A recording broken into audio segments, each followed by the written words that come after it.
మామ జస్ట్ ఇప్పుడే డ్యూటీ అయితే అయిపోయింది. నైట్ అయితే టైము 10:00 అయింది. మా మేడం కాల్ చేసింది. మా మేడం ఈరోజు మేకప్‌కి అయితే ఎళ్ళింది.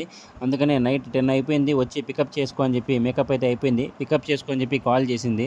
సరే మనకెట్లా డ్యూటీ అయిపోయిందని చెప్పి నేను మా ఇంటి పక్కనే మేకప్ ఇంటికైతే వచ్చేసా. సర్రని చెప్పి డ్రెస్ చేంజ్ చేసుకొని ఇంక పికప్ కోసం అయితే మా మేడం కోసం వెళ్ళిపోయా. మామూలుగా అయితే మా మేడం అక్కడే ఉంటది. ఇంటి పక్కనే కదా! మళ్ళీ వాళ్ళు పిలిచినప్పుడు వెళ్ళొచ్చని చెప్పి ఇంటికొచ్చేసా అని చెప్పింది. అందుకనే పికప్ కోసం వెళ్ళామమ్మ. చూడండి పెళ్లి మండపం దగ్గరికైతే రీచ్ అయిపోయాం మామ. పెళ్లి అయితే జోరుగా జరుగుతోంది. పెళ్ళికొడుకు, పెళ్ళికూతురు చూడండి మామ. ఇంకా అలాగా నా బైక్ పార్క్ చేసి అలా లోపలికైతే వెళ్ళిపోయాం మామ.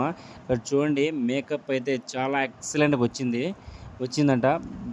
పెళ్లి కూతురైతే ఫుల్ హ్యాపీ ఉంది మామ. పెళ్లి కూతురు, పెళ్లి కొడుకైతే ఇంకా ఎక్సైట్‌మెంట్‌గా చాలా హ్యాపీగా ఉన్నాడు. మేకప్ అయితే సూపర్‌గా ఉందని చెప్పి. సరేలే ఎట్లా వచ్చాము నైట్ 10 అయిపోయింది కదా!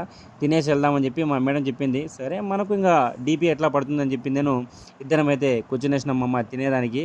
ఇంకా పెళ్లి వాళ్ళు పెళ్లి భోజనం అంతా వడ్డిచ్చేశారు. ఆ పన్నీరు, చపాతీ, ఆ బగారా రైస్ మొత్తం అంతా ఆరాంగా కూర్చొని లగిచ్చేసాను మామ. ఇంకెట్లా టైం అయిపోయిందని చెప్పి. ఇంకా అలా లాస్ట్‌లో ఐస్ క్రీమ్, బీడా వేసుకునేసి అక్కడి నుంచి ఇంక ఇద్దరం ఆరాంగా అట్లే టప్ అని బయలుదేరేసాం మామ. ఓకే మామ. సరే మామ ఉంటాను మరి. అలా పొద్దు పొద్దున ఈ ఛానల్‌ని అట్లా ఫాలో కొట్టు మామ. ఏం కాదు గాని. సరే మామ బాయ్.